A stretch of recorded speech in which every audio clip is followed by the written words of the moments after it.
I'm Warren Sprouse. You're on the Bible Forum. If you have been asleep for the last 2 or 3 weeks, month, you probably don't realize there's a gun debate that's going on in our world. The events in Florida are still rippling through the culture.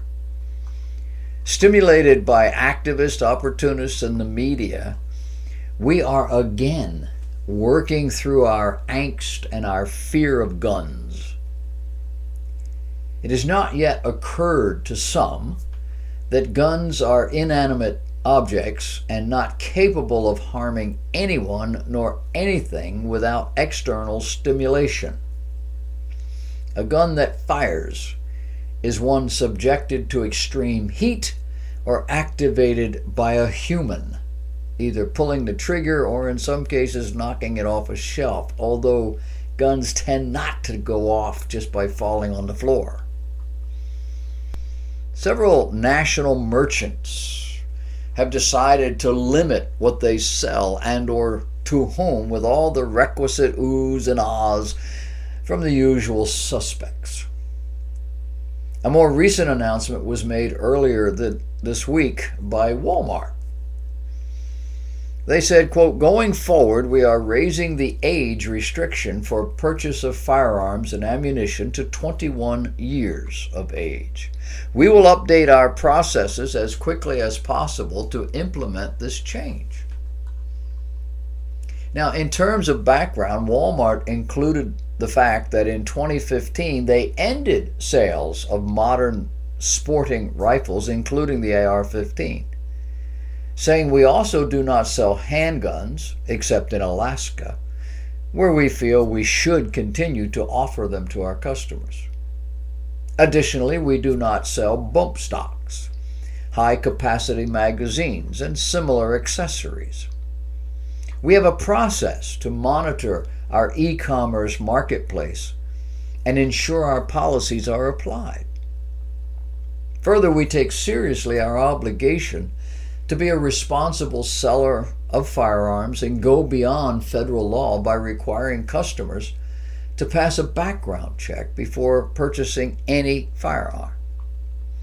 The law would allow the sale of a firearm if no response to a background check request has been received within 3 business days. But our policy, Walmart policy, prohibits the sale until an approval is given.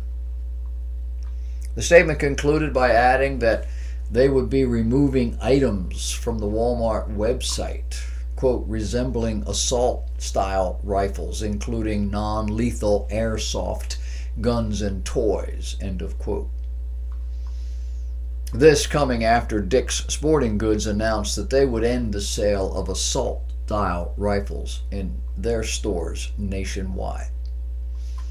While the RAND Corporation, which conducted an extensive study, found that only 63% of gun control studies testing specific firearm restrictions found a desirable outcome, such as reductions in homicides, suicides, or other violent crime. That statistic sounds about right to me. The old saw, guns don't kill people, people do. And if you outlawed guns, they'd kill you with toothpicks or forks. I mean, gun is just a handy, quick way of doing it. We need to consider some things, and I want you to consider that we no longer live in a society that requires gun ownership. Used to. Not in my lifetime. We no longer raise our children according to absolute values, moral values.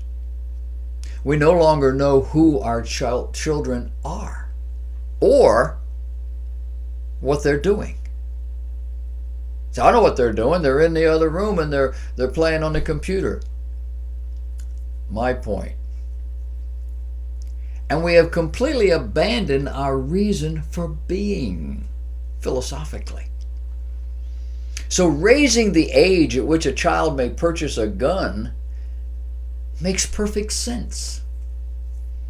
The average 21-year-old acts like a 12-year-old of the 1960s and 1970s. That same child is acting like a 6-year-old in the 50s. Children used to be more mature, more trustworthy. They actually had parents who had character, parents who believed in parenting. Today they have no internal moral control.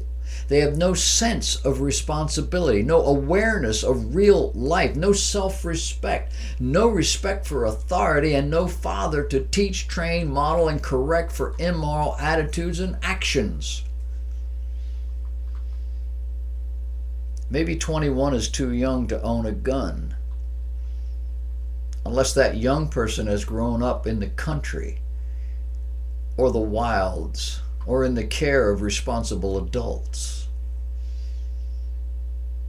Guns have no internal moral value system, and sadly neither do most of our young people. And so it's a dangerous situation. We have laws to limit all sorts of irresponsible behaviors. Raising the age at which we can purchase a gun seems like the most logical thing. You say, well, what about hunting? What about hunting? These kids are not going hunting. I purchased a rifle from my 16-year-old son in 1979. I lived in New Jersey. They don't like guns. I had to go get a permit to buy that gun. But it was his gun. It never occurred to me that he would use it irresponsibly. And he never did. He kept that gun in his room. He did not ask my permission to use that gun if he was going out hunting. It was his gun. He did just fine. But that was 1979, growing up in my house. Israel has had only 2 school attacks in 44 years. We've had close to a dozen in the last 10 or 15 years. Here's how they make sure their kids are safe. In 1974, a Palestinian terrorist took over the Netiv Meir Elementary School in what has been called the Mehalat Massacre, which left 22 children dead and many others injured. The attack forced Israel to come up with a solution in order to prevent such a situation from ever happening again. And so they devised a security system that has effectively discouraged school attacks. And this in a country beset by enemies on all sides.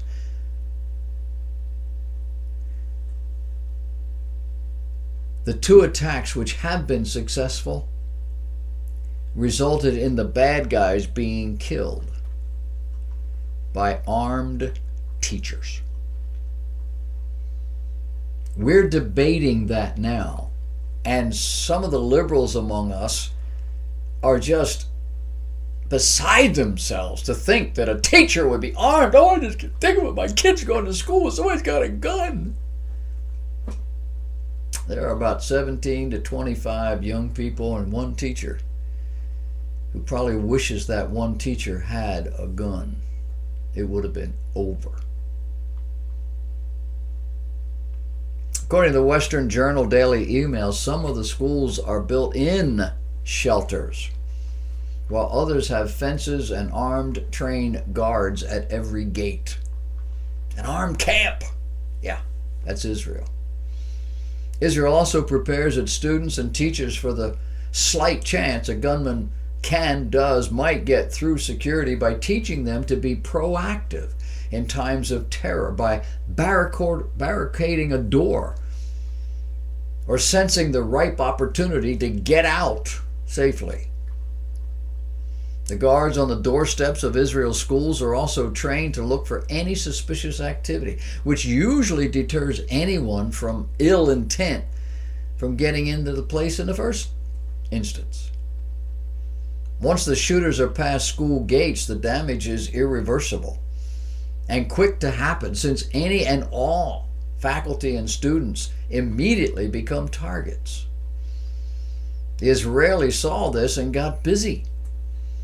They knew that the vast majority of terror attacks are stopped by police.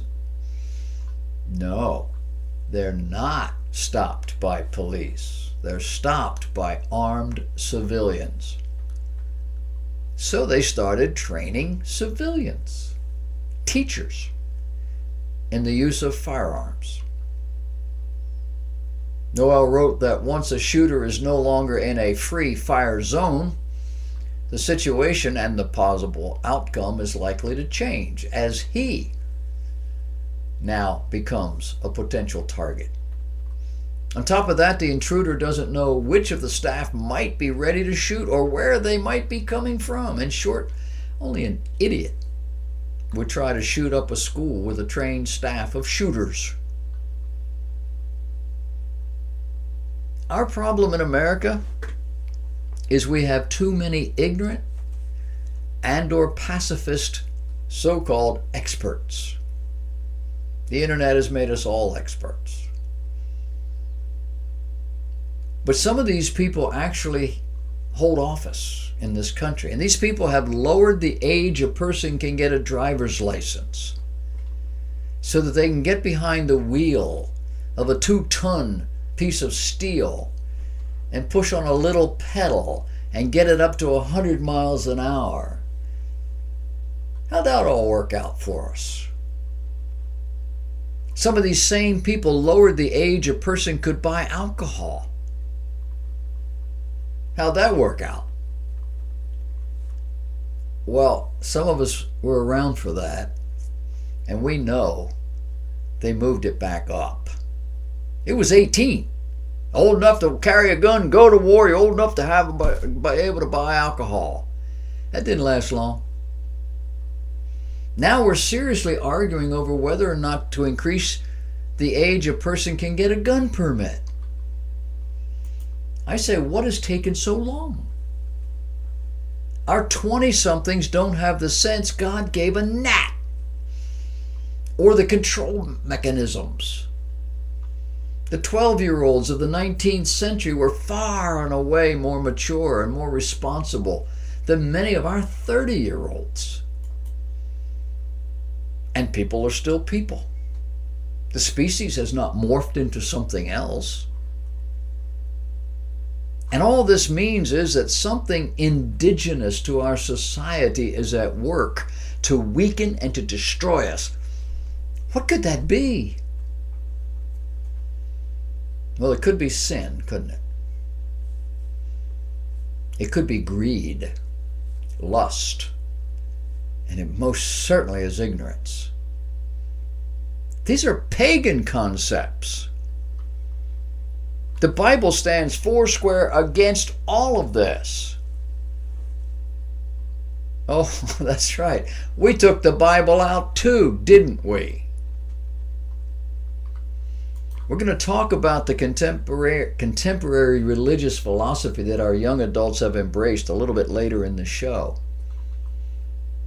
But there was a time when no school in America started without a reading, at least a paragraph from the Old Testament and the Lord's Prayer, along with the Pledge of Allegiance to our flag, every single day of our lives. What's it? You can mark many of these moral changes to when we took that stuff away. Greed took mom out of the home when children needed them most. Lust took dad away from the family when he promised never to do that. Not only sexual lust, but the lust of all things forbidden. Now we don't even want those antiquated wedding vows. We're changing to love, honor, and respect the other person no matter what, to all sorts of crazy things. and ignorance has flooded the land. It masquerades as sophistication, it masquerades as tolerance, but it's nothing more than ignorance. 2 and 2 is 4, up is up, down is down, right is right, and wrong is wrong, and it never changes for anybody. We just pass laws and policies to think we can get away with it. At the rate we're going as a society, we'll be back to the Roaring '20s or to the Barbary Coast in about one more generation. Our children know far more than our great-grandparents ever did.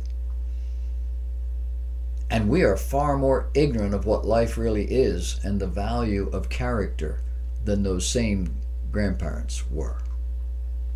We actually believe we can text and drive a car at the same time. And we'll argue with you about that one.